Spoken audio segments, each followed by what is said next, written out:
5 reasons why the Confederates couldn't win.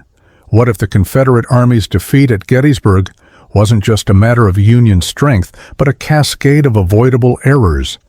Errors that one of their own, General Edward Porter Alexander, would later reflect on with sharp criticism. In this video, we'll explore on 5 crucial reasons why the Confederates couldn't win, as seen through the eyes of Alexander himself. From J.E.B. Stewart's fateful absence to the disjointed artillery coordination during Pickett's charge, Alexander's first-hand insights reveal how poor planning, miscommunication, and strategic gambles doomed the South's chances. These aren't just stories of battlefield blunders. They're lessons in how the Confederacy's greatest hopes unraveled. Stay with us to see how Alexander's reflections bring clarity to one of history's most decisive defeats. But before we begin, be sure to like and subscribe to our channel to support our community. On June 22, 1863, as the Confederate Army advanced northward from Virginia into Pennsylvania, General Robert E. Lee issued orders to his cavalry commander, General J.E.B. Stewart, outlining how he was to proceed. The precise details of these orders remain a matter of historical debate even today. However, the general consensus suggests that Lee instructed Stewart to divide his forces, leaving part of his cavalry to guard the mountain passes into Pennsylvania, while using the remainder to screen and protect the right flank of Lieutenant General Richard Ewell's 2nd Corps.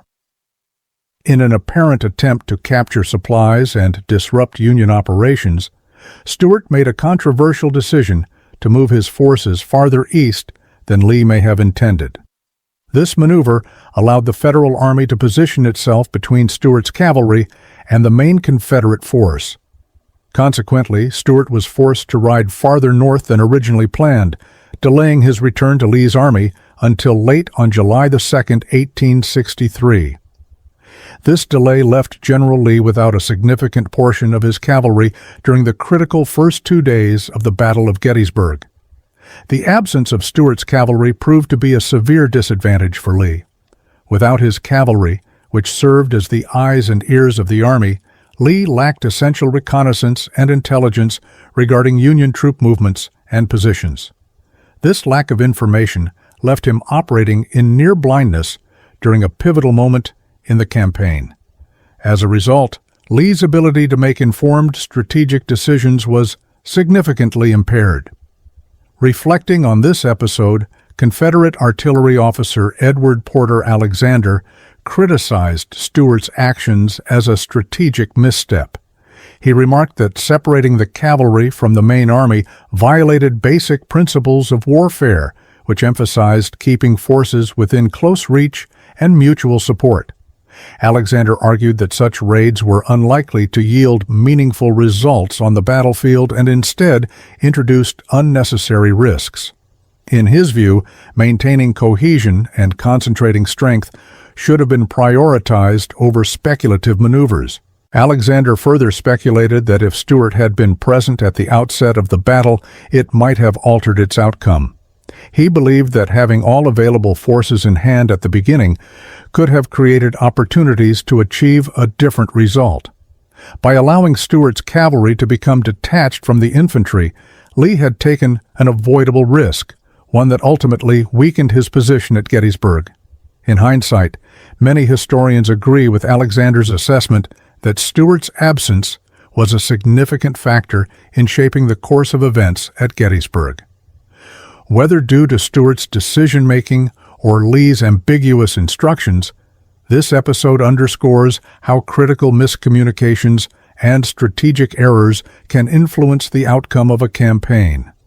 The loss of Stewart's cavalry during those crucial early days deprived Lee of an invaluable asset, one that might have provided him with the intelligence needed to approach Gettysburg with greater clarity and potentially change the tide of battle in favor of the Confederacy.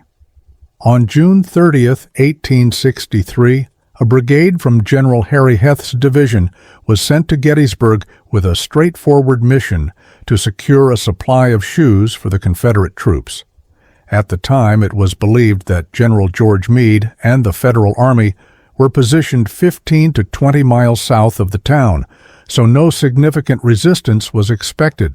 However, as the Confederate brigade approached Gettysburg, they discovered that a strong Federal cavalry force had already taken up positions in the area.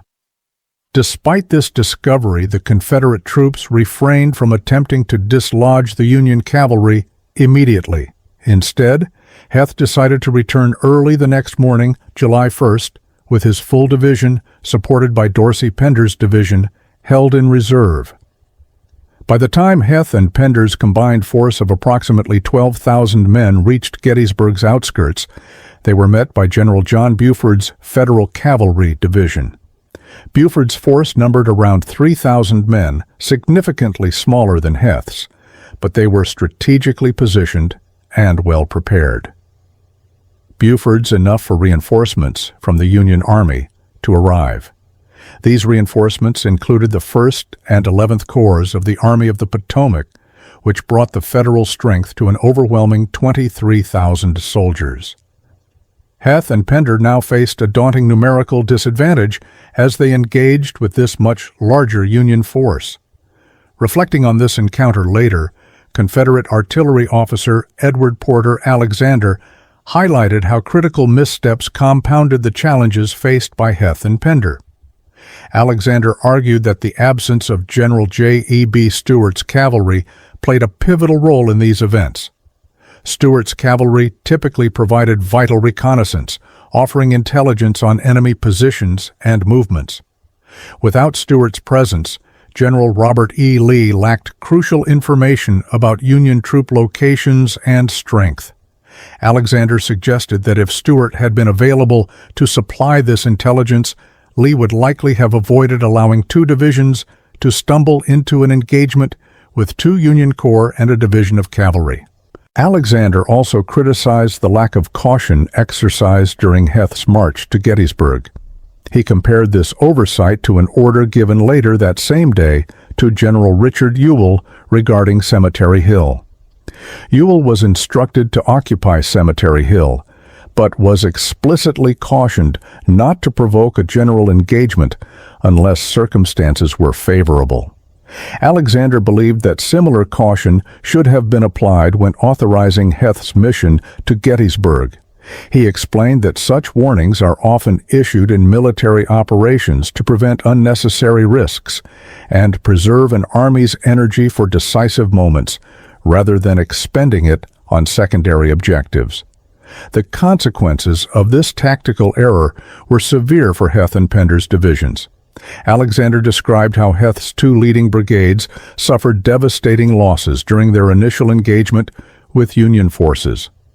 These brigades were nearly destroyed, leaving Heth's entire division significantly weakened for the remainder of the battle. Pender's division also sustained heavy casualties during this encounter. Alexander lamented that these losses occurred over what he considered a side issue, a mission that ultimately did little to advance Confederate strategic goals, but inflicted substantial damage on their fighting capacity. Although reinforcements eventually arrived in time to stabilize the Confederate position at Gettysburg, Alexander viewed this episode as a cautionary tale about the dangers of insufficient planning and poor intelligence in military operations.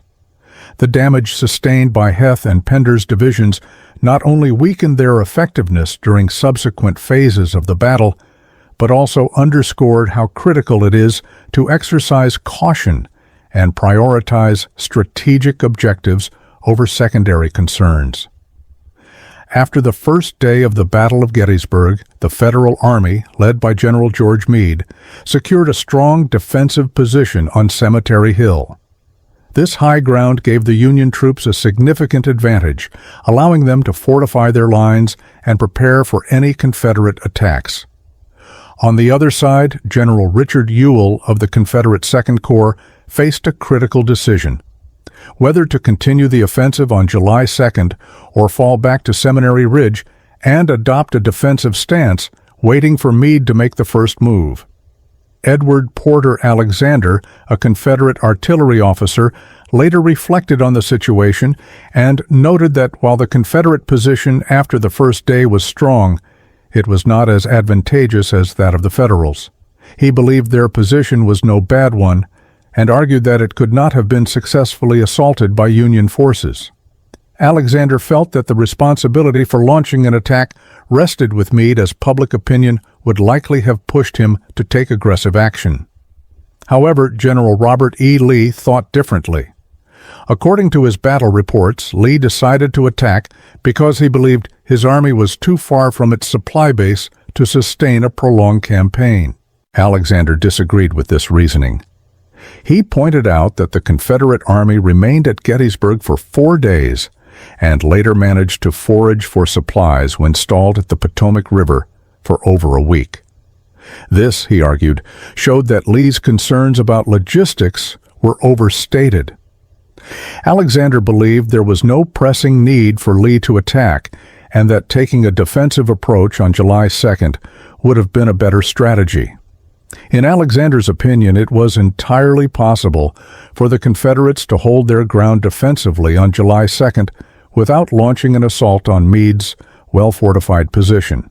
He argued that with careful maneuvering, they could have eventually forced Meade into attacking under less favorable circumstances. "I think it must be frankly admitted," Alexander wrote, "that there was no real difficulty whatever in our taking the defensive the next day." By continuing with an offensive strategy, Alexander believed Lee threw away much of his army's chance for success. He estimated that about 60% of the Confederates' chances for a major victory at Gettysburg were lost because Lee chose to remain on the offensive. Alexander considered this decision to be the turning point not just of the battle, but of the entire campaign. He viewed it as a costly mistake that ultimately sealed the Confederates' fate at Gettysburg. This moment highlights how critical decisions in warfare can shape outcomes.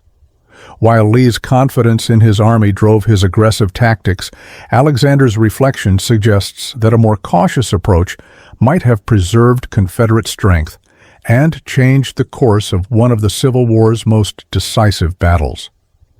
Edward Porter Alexander, reflecting on the Confederate position at Gettysburg, acknowledged that while their position on Seminary Ridge was strong, it was not nearly as advantageous as the Federal position on Cemetery Hill.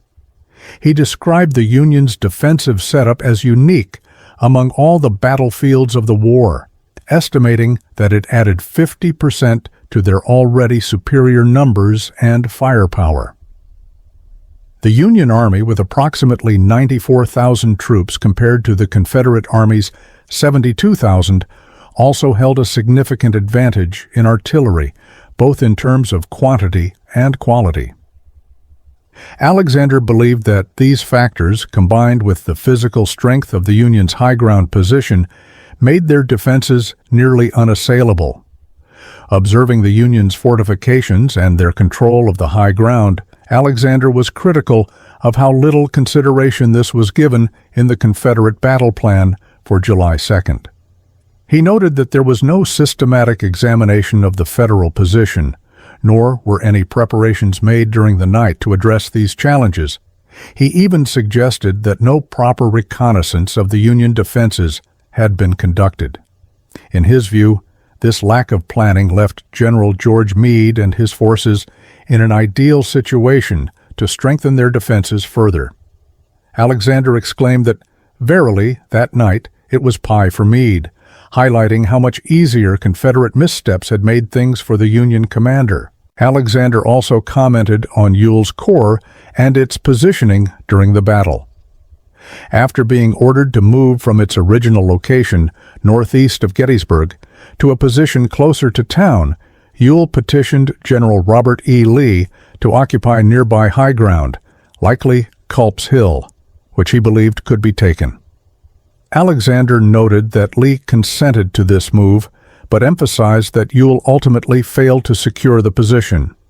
In hindsight, Alexander believed that Culp's Hill was almost unassailable due to its strong defensive advantages. Despite this failure, orders were never issued for Ewell's corps to abandon its awkward position near Cemetery Hill. Alexander criticized this decision, arguing that Ewell's troops and artillery were rendered nearly useless for the remainder of the battle due to their poor placement. He wrote that there was no reasonable probability of Ewell achieving anything significant from his location, and lamented how this effectively paralyzed a substantial portion of Confederate forces during the critical final days of Gettysburg. In summary, Alexander's reflections underscore his belief that poor planning and a lack of reconnaissance severely hampered Confederate efforts on July 2nd. He viewed these failures as missed opportunities that allowed Meade to consolidate his already superior position and ultimately contributed to the Confederate defeat at Gettysburg. General James Longstreet placed Colonel Edward Porter Alexander in charge of the Ewell Corps' artillery during Pickett's charge, entrusting him with a critical role in the Confederate assault on July 3, 1863. Alexander's orders were clear to unleash an intense artillery bombardment aimed at crippling Union forces, demoralizing them, and paving the way for the infantry attack. As Alexander himself described, the goal was to tear the enemy limbless and render them incapable of effective resistance. Once the bombardment achieved its objective, the infantry column would advance. Despite Alexander's leadership, the Confederate artillery effort suffered from a lack of centralized coordination. While Alexander controlled the main bombardment, other artillery units from different corps operated independently. This fragmented approach led to significant challenges. Alexander noted that each corps' chief artillery officer acted autonomously, which resulted in an uncoordinated strategy that undermined the effectiveness of the overall operation. One notable issue arose from General William Pendleton, Lee's chief of artillery. Pendleton had assigned Alexander 9 howitzers to support the infantry during their charge, but when the attack began, several of these guns were missing. After the battle, Alexander discovered that Pendleton had redirected 4 or 5 of these cannons elsewhere without informing him. Alexander later lamented that these missing guns could have significantly aided the infantry assault. Another problem involved Lieutenant General A.P. Hill's artillery on Seminary Ridge. Hill had 65 guns in action, but failed to use them effectively. Alexander criticized Hill for not advancing any of these guns before, during, or after the charge, even though the part of Pickett's attacking column was directly in front of Hill's position.